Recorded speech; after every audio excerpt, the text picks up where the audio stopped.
Pootie Tang. Pootie Tang.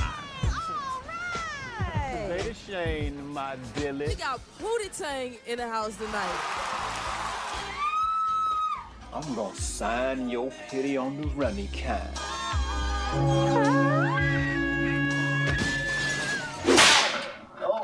Go, Pootie. Go. Got to say the name, no, my brother. Daddy? You damn right I'm your daddy. Now, Pootie, what you doing running away from your problem? Christ. Hey, that's Pootie Tang. What a tie. And I did most of the stuff, including like, riding in a car, going through a car wash. Yeah, like hanging on the side. I love that. Almost every stunt. How does a Chicago stand-up comedian create a character so absurd that HBO tells him, don't ever do that again, only to watch that same rejected character become a cult classic, where the hero defeats villains with a belt and speaks in pure gibberish? I would come out on stage and then Chris would interview me. We did it in a rehearsal and then HBO was like, don't do that. Don't ever do that. Lance Crowther started grinding through comedy clubs as a teenager. We did absurdist I didn't know he sketches. was We were a from black Chicago. comedy group, I but swear I we did didn't. I don't know absurdity. why I That didn't was know our that. bread and butter. We're out of Chicago. So I was always used to performing. And then I was also stand-up comic for years. He built his craft on stages across the country before moving to Los Angeles, chasing bigger dreams. One answer to that is, well, I like writing more, and I've been a writer, and that it's just an area that I just feel very confident in. Then something unexpected happened. He created Pootie Tang for the Chris Rock Show, and random DJs on Hot 97 started mentioning the character before it even aired twice. We're all in the car together, and on the radio, Hot 97 says, this is going to be a shout out to my main man, Pootie Tang. That's how fast the buzz spread. Louis C.K. ended up directing him through 90,000 belt whip practices to the face in a Manhattan park just to get those fight scenes right. Meanwhile, Lance was juggling 2 Paramount movies at once, Pootie Tang and Down to Earth, while studio executives kept flip-flopping on which one they loved and which one they wanted to bury. You ain't come one, but many time tainties. Well, I guess by with a little help from my friend. The man nearly drowned underwater filming a romantic fountain scene with Jennifer Coolidge that got cut out of the movie. Fucking supermarket. He had intense sexual tension, but they shoot this and then they cut it out the movie. So I almost drowned for no reason. Thank you. He performed every dangerous stunt himself except one, falling backwards through a window, which he admits he could never nail. Every stunt, and the one that I could not, all I could do is fall backwards through this window with this woman. I never felt comfortable, always like, God, I can't get this. Stick around, because what Lance reveals about the studio battles that almost killed the film, the brutal editing process, and how a character HBO rejected became a cultural phenomenon will completely shift how you see Pootie Tang. Years later, Lance became head writer of Lopez Tonight until That's 2010, crazy. then spent 5 seasons writing for the Upshaws That's on Netflix. crazy. Didn't know that. Upshaws, which is a Did not know sitcom that. on Netflix. It's been on for 5 he seasons. still- It he has still is Mike around Epps after this and Pootie Wanda Tang. Sykes and I did Kim not know that. Fields. He appeared in Mel Brooks' History of the World Part 2, built an estimated $3 million net worth, and now gives aspiring writers advice that cuts deep. If anybody can talk you out of doing it, you shouldn't be doing it. Lance Crowther was born in May 1962 in Chicago, Illinois. He started performing stand-up comedy as a teenager in high school, touring local clubs and colleges across Chicago before making the bold move to Los Angeles to pursue acting and writing opportunities. But the real story begins at the Chris Rock Show. Everybody knows you just cut a new record, right? Oh yeah. It's called Tippy Tie on my Capitan. So Louis walks into my office and he says, hey man, read this. And I read it and I said, I get it. I like this. I like absurd. I know how to play it, And he's like, yeah. And I said, Chris will never go for this. The character was Pootie Tang, an absurd superhero who spoke gibberish, fought with a belt, and embodied every cool stereotype imaginable. I'm gonna get me a piece of you myself. Separate town.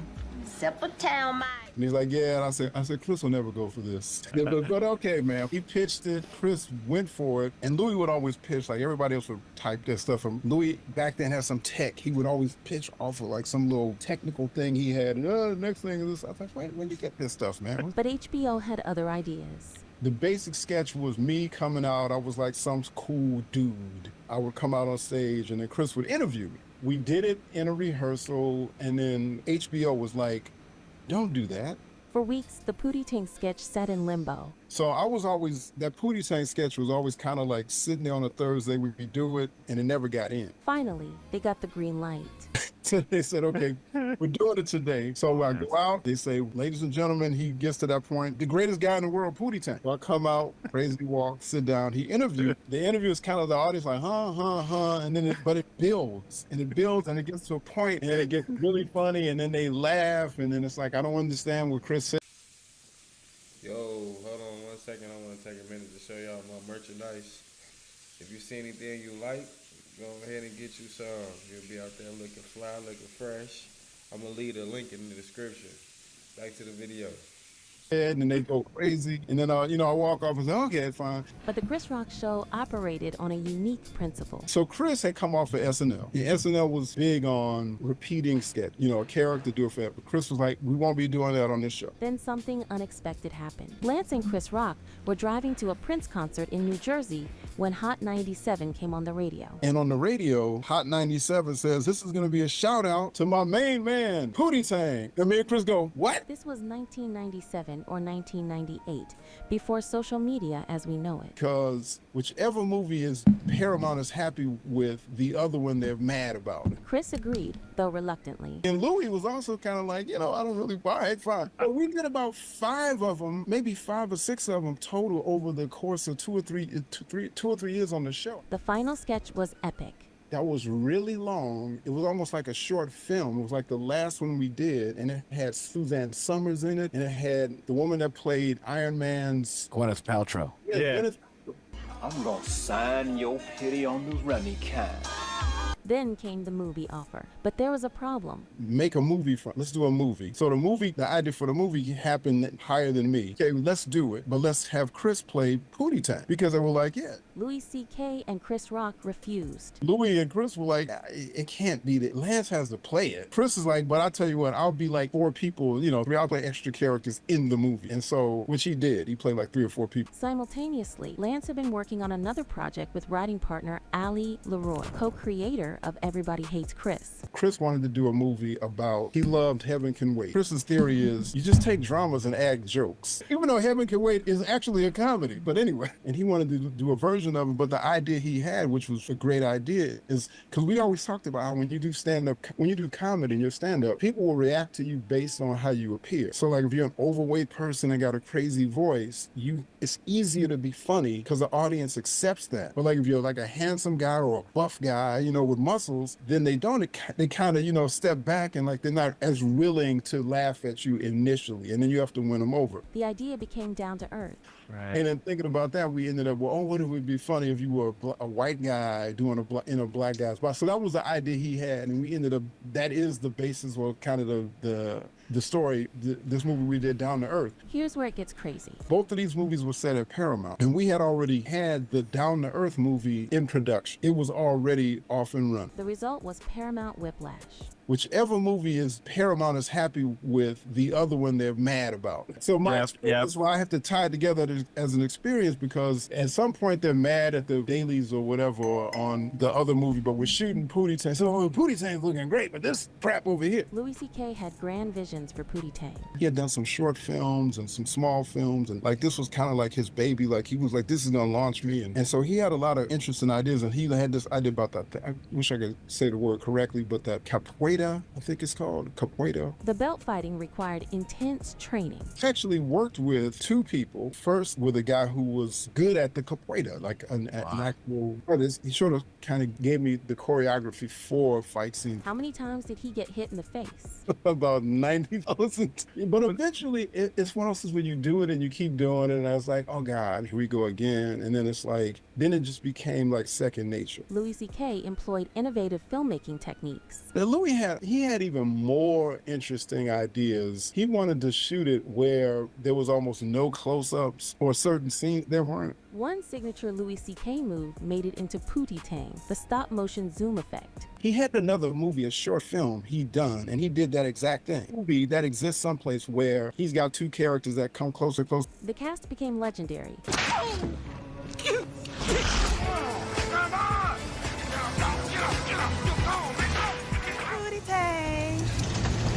Yeah. Jennifer Coolidge, Missy Elliott, Kristen Bell in her first movie role, J.B. Smoove, Robert Vaughn, Wanda Sykes, all appeared in Pootie Tang. Louis is like, we got this young actor and she's got this, and it's the craziest thing with me and JB too. It's like at the end of the movie where I'm just coming in. I think she plays the daughter of the recording studio, whatever the producer produced the song. Despite doing virtually all his own stunts, Lance had one weakness. And I did most of the stunt, including like, riding in a car, going through a car wash. Yeah, like hanging on the side. I love that. Almost every stunt. He still sounds frustrated about it.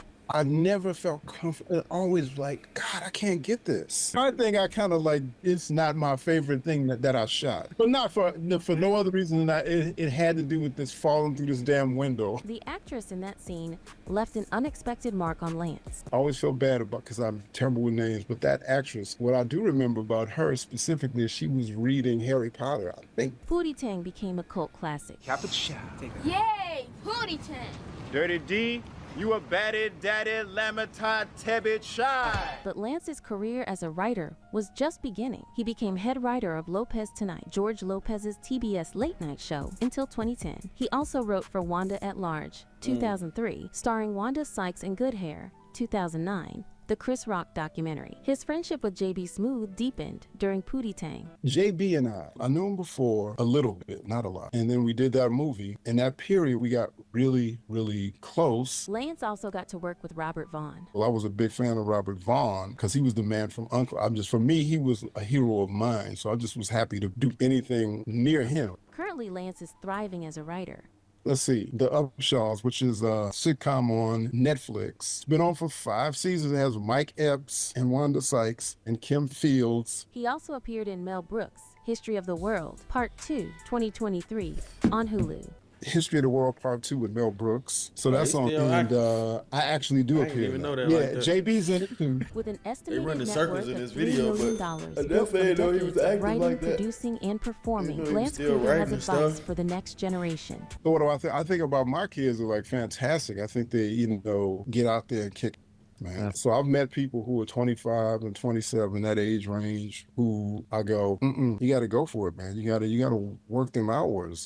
His core advice: Question like that is, if anybody I can thought talk this you video out was of gonna doing show it, you something shouldn't like be him doing falling it. off If they or can something. talk you out of He it, then you damn should is. be, no matter how hard you writing work for for your shows shit, and shit, figure that's on somebody TV else is now. working harder up later. Went from So that to that. you Went have from, to keep that in mind, and then you this to got to that. just say, hey, then comes the reality check. and accept that show business has a lot of levels. It's a business like anything else, and it is a business, and you can have a career, and your career could be one where everybody when you walk down the street, everybody knows who you are, or you could be just a guy that's been working in and out of a van for, at the local news station, but you've been editing or doing sound or whatever, and you have a nice home and blah, blah, blah. The biggest mistake? And I've seen people start and they go in their head, they only want to be in one place. And if they don't see themselves, they exit. Looking back on Pootie Tang, Lance credits his background. My background, before I even got into, it's a show, before I used to be in a comedy sketch group called Mary Wong, depending on what year, you said, ladies and gentlemen, Mary Wong, you think an Asian woman would walk out and Totally. 5 black guys would walk out. So it was like, it was like Python or,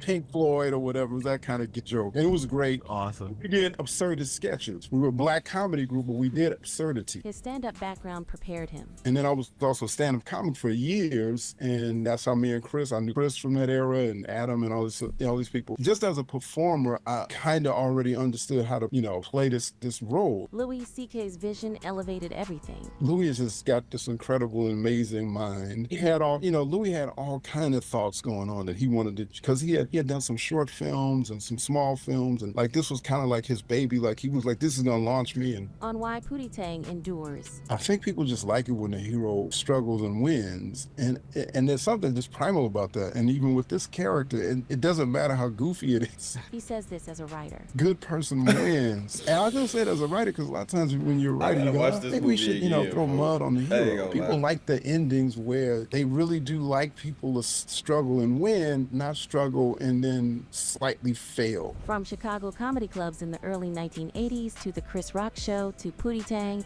to head writer of Lopez Tonight to 5 seasons on The Upshaws, Lance Crowther built a career on absurdity played straight. Heroes who triumph, and the belief that if you can't be talked out of it, you should keep digging. And somewhere in a Manhattan park, a belt is still whipping through the...